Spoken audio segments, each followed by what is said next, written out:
Welcome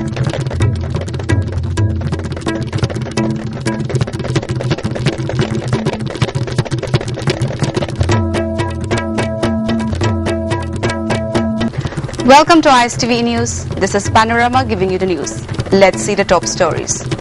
Pre-implementation agreements of 4 hydroelectric power projects signed between NIPCO and state government.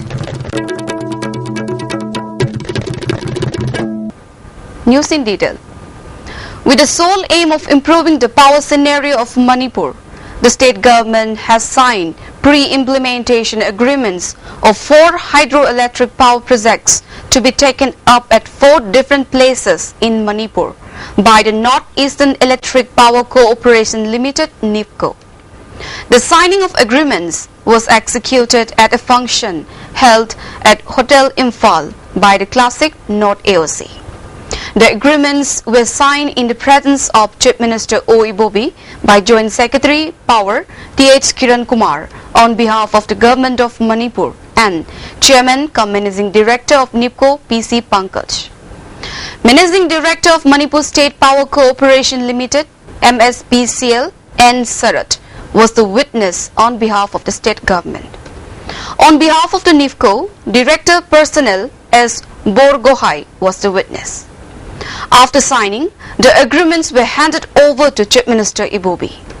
Apart from the Chief Minister, Deputy Chief Minister Gaikangam, Minister of Rural Development and Panchayati Raj Francis Ngajokpa, Vice Chairman of Hills Area Committee Jet Kikonbo Numai, Parliamentary Secretary of Horticulture V. Valte, MLA of Tamenglong Assembly Constituency Zehamlung Panme, Chief Secretary P.C. Lamkunga, Advisor Power to CM Jarnal Singh, Chairman cum Managing Director of NIPCO P.C. Pankaj, and other officials of MSPCL and NIPCO were present at the function.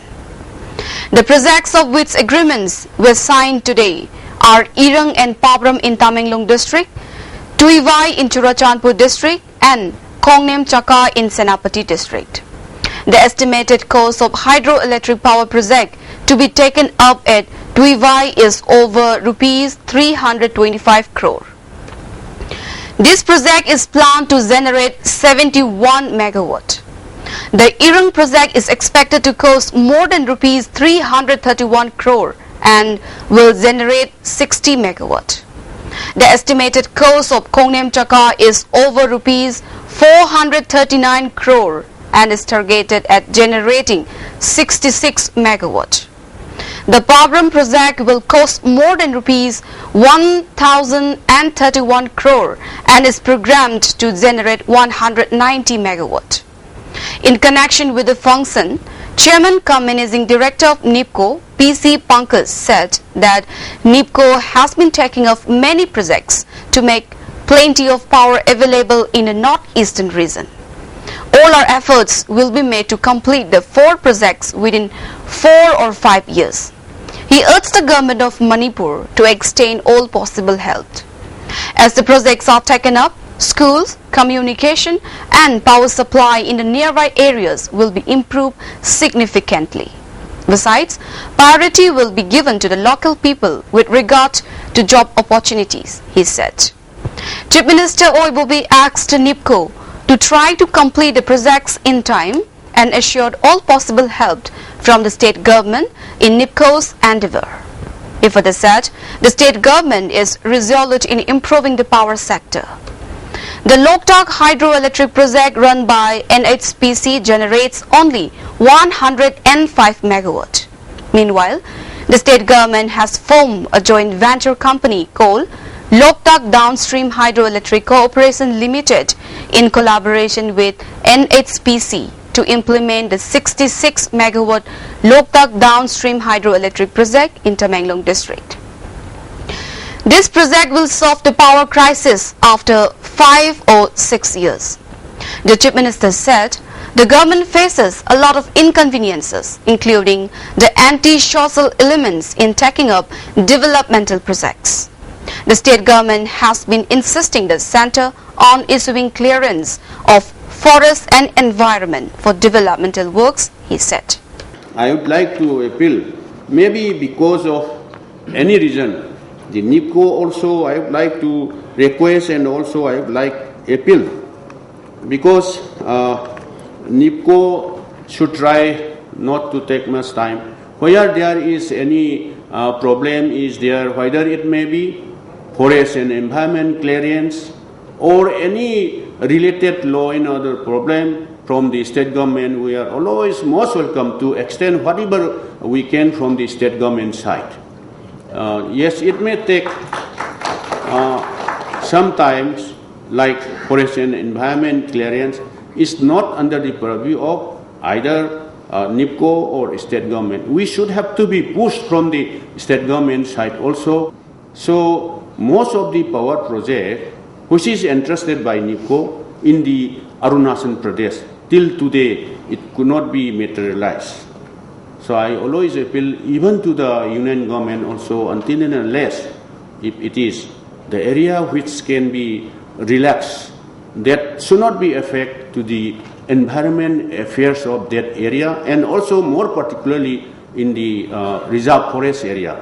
Deputy Chief Minister Gaikangam said, power and tourism, which are the state's own resources, are potential resources. It is necessary to utilize them properly. A panel discussion was also held on sustainable development of hydropower. General Secretary of Senior Citizen for Society L. Sadananda moderated the discussion. Executive Director G. Patauri, Senior Manager Asin Dev, Lieutenant Colonel K. A. Singh, retired, Professor C. H. Priyoranjan of MU and Managing Director of MSPCL N. Sarat presented papers at the discussion. N. Sarat spoke on the topic power scenario in Manipur, need for meaningful generations for self-resistance. One-day seminar on Manipuri language and tradition organized by UNESCO was held at a youth hostel Kumanlampak today. Cultural activist Naba Warepa, social scientist Dhanavir Laishram, father of social workers T.H. Iboyaima and president of UNESCO H. Nando spoke at the seminar. Speakers opined that the world-famous language, English, has a lot of foreign language. But in Manipur, the language which is spoken from birth till death is in a confused state. Nabawarepa said, experts observed that culture has about 140 different interpretations. In fact, culture is the tradition that has been approved and followed by our ancestors for ages since time immemorial. Experts say that our language originated in the language and the tunes of Pena used in the Lai Harauba, Nabawarepa said. Culture is a way of life transmitted through social behavior.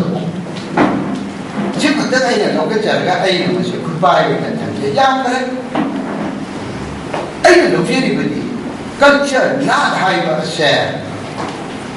Patang putang kaya nagi miyam na yana dunan channel aba hajimusing adugi channel lambi ado madu ay koy na dunsi lambi ni hay na koy na dunsi ba aduni not high share. Now the national and international news. The Jan Dhan Yojana will kick off across the country with various state leaders launching the scheme in their respective states. The Prime Minister has already sent 7.25 lakh emails to bank officers informing them about the Financial Inclusion Scheme PMJDY, which he had announced in his Independence Day address to the nation. Public sector banks, according to an official release, will organize more than 60,000 camps in rural and urban areas on the loans day. The scheme seeks to provide 2 accounts to 7.5 crore identified households by August 2018. On the occasion of the loans, the Prime Minister will also visit an exhibition on technology and financial literacy will be organized in the capital. A film on financial inclusion will also be screened and the Prime Minister will unveil a logo and a mission document on financial inclusion. He will dedicate the mobile banking facility on the basic mobile phone USSD to the nation. Finance Minister Arun Jaitley Minister of State for Finance Nirmala Sitharaman, RBI Governor Raghuram Rajan and other senior officials will attend the function, said a release.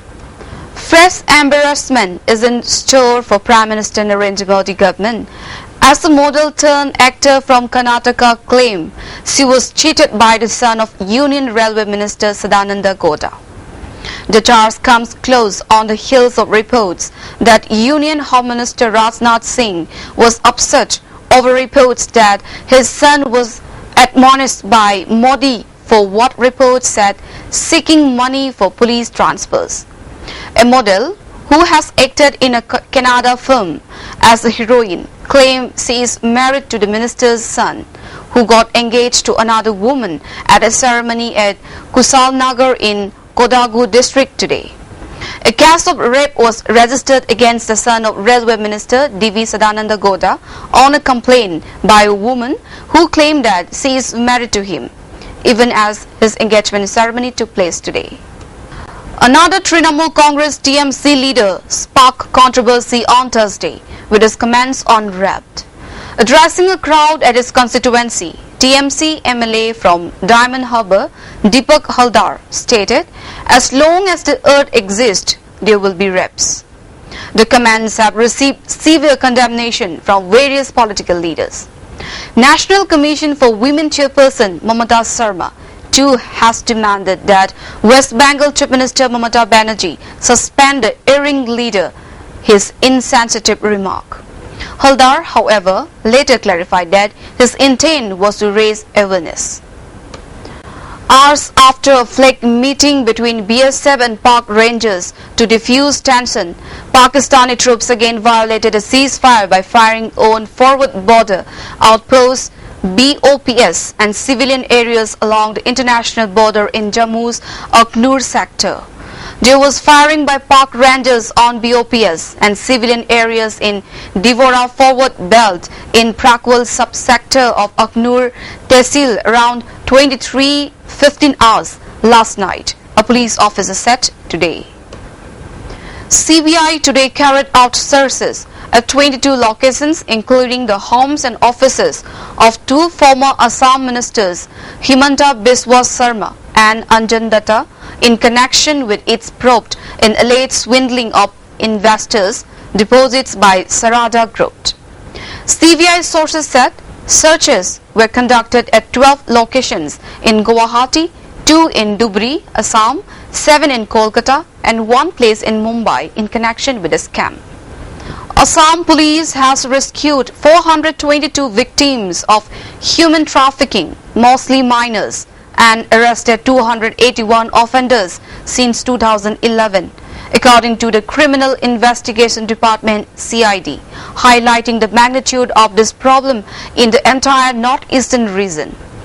Official records show that of the total 93 victims of trafficking in 2011, 36 were minors, and of these 36, 28 were girls. The number of victims went up to 188 in 2013 and 94 were found to be below 18 years. The entire Northeast is a major source area for women and child trafficking. Guwahati is the major transit point, said Additional Director General of Police CID Mukesh Sahe. Well, that's all we have for now. But before we wind up, let's have a quick look at the top stories once more. Pre-implementation agreements of 4 hydroelectric power projects signed between NIPCO and state government. Thanks for watching the news, and for more updates, please stay tuned.